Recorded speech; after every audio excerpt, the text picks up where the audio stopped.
He cheated on me while I was pregnant with his child, so I didn't scream, I didn't beg, and I didn't leave. I waited. Stick with me while I share my story, and if it touches you, don't forget to support our channel by hitting that subscribe button, dropping a like, and sharing it with the people you care about. My name is Alara Whitmore. I was 7 months pregnant when my world quietly started falling apart. My husband, Gideon Croswell, had been acting distant for weeks. He said work was stressful. He said a new client needed extra attention. I believed him, because I wanted to believe him. One evening, while I was folding laundry, his jacket slipped off the chair. Something fell from the pocket. It was a hotel receipt. At first, I thought it was from a business trip, but the date was from the night he told me he was working late. The room was booked for 2 guests. My hands started shaking. I didn't confront him that night. I didn't cry in front of him either. I simply placed the receipt back where I found it and waited. Over the next week, I started paying attention. I checked our shared credit card statements online. There were expensive dinners at places we had never been to together. Charges that happened on nights he said he was at the office. I also looked at our phone bill. There was one number that appeared again and again, especially late at night. A few days later, I followed him. I told him I had a doctor's appointment and left the house early. Instead, I parked across from a restaurant downtown. My heart was pounding so loudly, I thought I might faint. Then I saw him. He stepped out of his car smiling. And then she walked toward him. Her name, I later learned, was Maricela Vaughn. She looked confident and carefree. Gideon leaned down and kissed her like he didn't have a pregnant wife at home. Like he didn't have a baby on the way. In that moment, something inside me broke. But something else was born too. A quiet strength. I drove home slowly. I didn't want him to see red eyes or shaking hands. That night, he came home and placed his hand on my stomach, talking softly to our unborn son. He asked how I was feeling. He kissed my forehead. He acted like a loving husband, and I acted like a loving wife. But inside, I had already changed. I knew now, and knowing meant I had power. I started taking screenshots of our bank statements. I saved copies of everything. I kept notes in a small notebook I hid in my closet. He thought I was weak because I was pregnant. He thought I would notice. He was wrong. After that night, I stopped seeing Gideon as my husband. I started seeing him as someone I needed to understand. I paid attention to everything. He became more careful with his phone, but not careful enough. He started taking calls outside. He showered the second he got home. He changed his passwords. But we shared a tablet, and one evening, a message notification flashed across the screen before it locked. It was from Maricela. The message wasn't romantic. It was practical.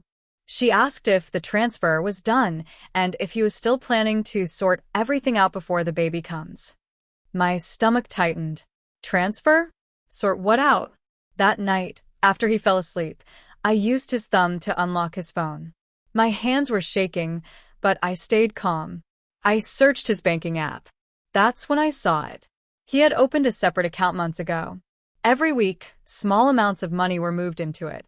Not enough for me to notice right away. But over time, it had grown into something serious. He wasn't just cheating. He was preparing to leave. I didn't wake him.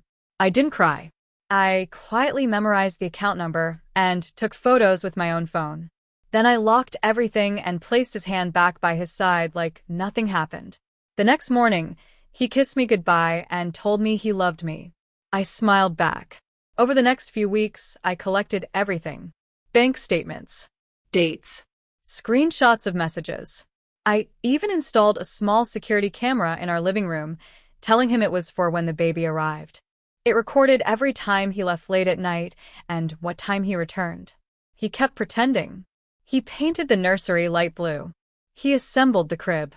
He talked about family vacations and teaching our son to ride a bike. Sometimes he would rest his head against my stomach and say he couldn't wait to be a father. I would look at him and wonder how someone could lie so easily. One afternoon, I decided to confirm what I already knew. I drove past the apartment complex listed in one of the transfer memos. His car was parked outside. I didn't go in. I didn't need to. I had enough. But what hurt the most wasn't the cheating anymore. It was realizing that he thought I wouldn't survive without him. That I would panic. That I would beg him to stay. Instead, I started planning quietly. I reached out to an old college friend, Tamsin Holloway. She worked at a law firm. I didn't tell her everything over the phone. I just asked if we could meet privately. As my due date got closer, my body felt heavier, but my mind felt clearer than ever. He thought he was building a future with someone else. He didn't realize I was building mine too. A week after I met Tamsin, everything changed. That night, Gideon told me he had an important dinner with a client. He didn't even look guilty anymore. He had grown comfortable. Too comfortable. I felt sharp pain in my lower back around midnight. At first, I thought it was normal pregnancy discomfort. But then the pain became stronger. Closer together. I checked the time. My heart started racing. I called him. No answer. I called again. Straight to voicemail. The contractions kept coming. I tried to breathe through them like I had practiced. I texted him. I think it's time. Still nothing. After another 30 minutes, I realized I couldn't wait. I called an ambulance. The ride to the hospital felt endless. The bright lights, the cold air, the fear of being alone. It all hit me at once. I kept hoping my phone would ring, that he would call back, that he would rush through the hospital doors and hold my hand. But he didn't. I gave birth to my son alone. Caspian Reed Crosswell entered the world just before sunrise. When I heard him cry, something inside me softened. All the anger, all the betrayal. It paused for a moment. I held him against my chest and promised him silently that I would protect him no matter what. Gideon showed up almost 2 hours later. He rushed into the room with messy hair and fake panic written all over his face. "My phone died," he said. I was at the office. I came as soon as I saw the messages. I looked at him and saw a stranger. He kissed my forehead and stared at Caspian like he was the proudest father alive. The nurses smiled at him. They didn't know, but I did. And that was the moment something inside me fully hardened. This wasn't just about me anymore. It wasn't about heartbreak. It was about my son. About the future Gideon had been secretly planning without us. When we went home, Gideon acted even more attentive. He cooked dinner. He offered to take night shifts. He told everyone how lucky he was. But I noticed something else. He was still transferring money. Even after his son was born. Even after seeing me in that hospital bed alone. That's when I knew waiting wasn't weakness. It was strategy. While he pretended to be a loving father, I quietly met with Tamsin again. This time, I brought everything. The hidden account details. The screenshots. The dates. The recordings from the security camera. Tamsin looked at me carefully and said, "You have more power than he thinks." And for the first time in months, I felt it. I didn't need to scream.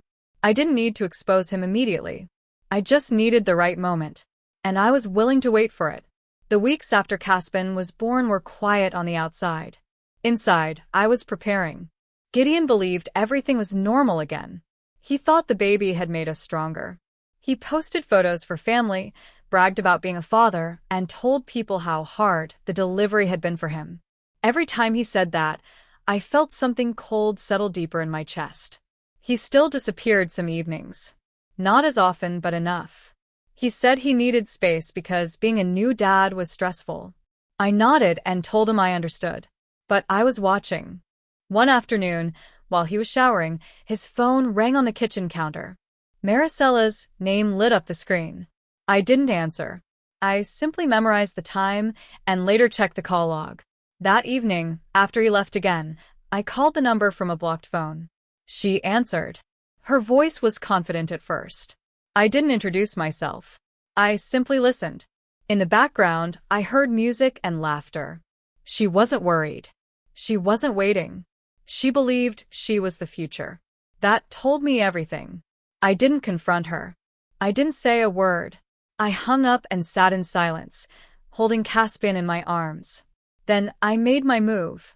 A few days later, I suggested we host a small birthday dinner for Gideon. He looked surprised but pleased. "You don't have to do that," he said, pretending to be humble. "I want to," I replied softly. I invited a few close friends, Branson Keller, Noelle Arden, and Ira Calloway. People Gideon respected. People whose opinions mattered to him. I also found a way to make sure Maricela would be there. The night of the dinner, I wore a simple dress. I looked calm, collected. Gideon looked happy, relaxed, confident. Dinner went smoothly. Laughter filled the room. Caspian slept upstairs. For a moment, it almost felt like a normal life. After dessert, I stood up and tapped my glass gently. "I just want to say something," I began. Everyone turned toward me. I walked to the speaker in the living room and connected my phone. Gideon's smile faded slightly. Then I pressed play. His voice filled the room. Clear. Calm. Confident. He was telling someone that he was stuck for now because divorce would be expensive with a baby on the way. That once he moved enough money, he'd finally be free. The room went silent. No one spoke. Maricela's face drained of color. She looked at him like she had never seen him before. Gideon stood up quickly, trying to grab my phone, but it was too late. The recording had already said everything. I didn't yell. I didn't cry. I simply looked at him and said, "I filed this morning." His expression changed from anger to fear. Because this time, he wasn't in control. No one moved for a few seconds after the recording ended. It was the kind of silence that makes your ears ring. Gideon looked around the room, searching for support, for someone to laugh and say this was all a misunderstanding. But no one did. Branson stared at him in disbelief. Noelle slowly shook her head. Ira wouldn't even look at him. Maricela stood up from her chair. "You told me you were separating," she said quietly. Her voice wasn't angry. It was shocked. Gideon tried to speak. "It's not what it sounds like. It's exactly what it sounds like," I said calmly. He looked at me like he was finally seeing me for the first time. Not as the pregnant wife he thought he could outsmart. Not as the exhausted new mother he assumed was too emotional to act. But as someone who had planned every step. "I filed for divorce this morning," I repeated. "And my lawyer already has the financial records." That's when the panic truly set in on his face. He tried to say I was overreacting, that we could fix this privately, that bringing it up in front of everyone was unnecessary. But this wasn't about humiliation. This was about truth. Maricela grabbed her purse. She looked at him with disgust. "You said you were protecting your money from her," she said. "You never said you were hiding it illegally." He froze. That one sentence told me she had known everything. He had been lying to both of us. She walked out without another word. The door closing behind her sounded final. Gideon turned to me, his voice low and desperate now. "Elara, please. Think about Caspian. Don't do this."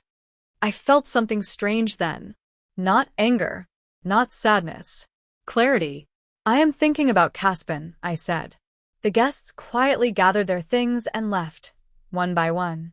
No dramatic speeches. No yelling. Just disappointment hanging in the air. When the house was empty, Gideon tried again. He said he made mistakes.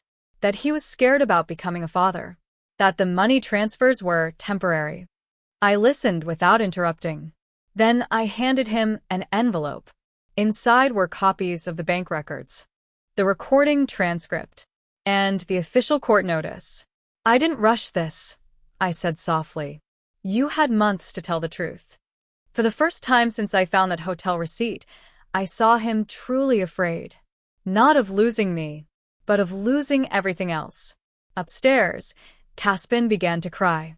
I walked past Gideon without another word and went to pick up my son. As I held him, I knew this was only the beginning. The days after the dinner felt strangely calm. Gideon stopped pretending. The charm was gone. The soft voice, the fake concern, it all disappeared. In its place was frustration. He moved into the guest room and barely spoke unless it was about the baby. But behind that silence, I could see fear growing. My lawyer moved quickly. Because I had documented everything, the hidden account, the transfers, the recording, the case was strong from the start. The court froze the secret account before he could move the remaining money. When he found out, he exploded.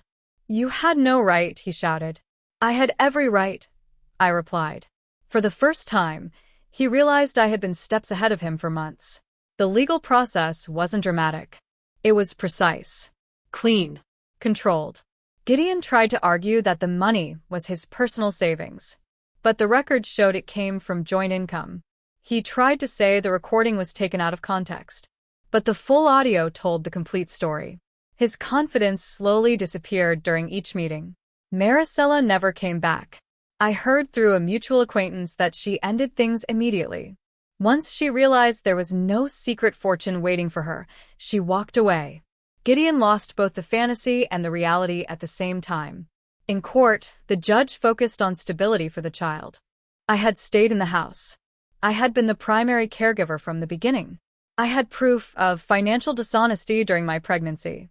In the end, the decision was clear. I received primary custody of Caspian. I kept the house. The majority of our shared assets remained with me. Child support was arranged with strict terms and automatic payments. Gideon was left with what he had tried to protect, and after legal fees and frozen funds, it wasn't much. The day he moved out, the house felt lighter. Not happier yet, just lighter. He carried his boxes to a small rental across town. No dramatic goodbye. No apology that meant anything. Just quiet defeat. That night, I sat alone in the nursery.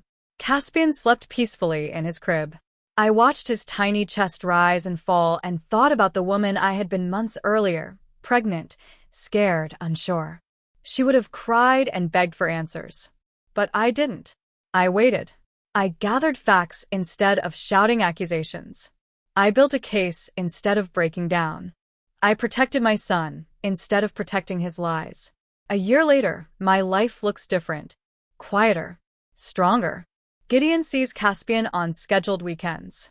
He waits in his car outside the house until I bring our son out. There are no long conversations between us. Only short, polite exchanges. The power balance has changed completely. I don't feel revenge in a loud, dramatic way. What I feel is peace. Because in the end, I didn't destroy his life. He did that himself. I just made sure I wasn't standing beside him when it collapsed.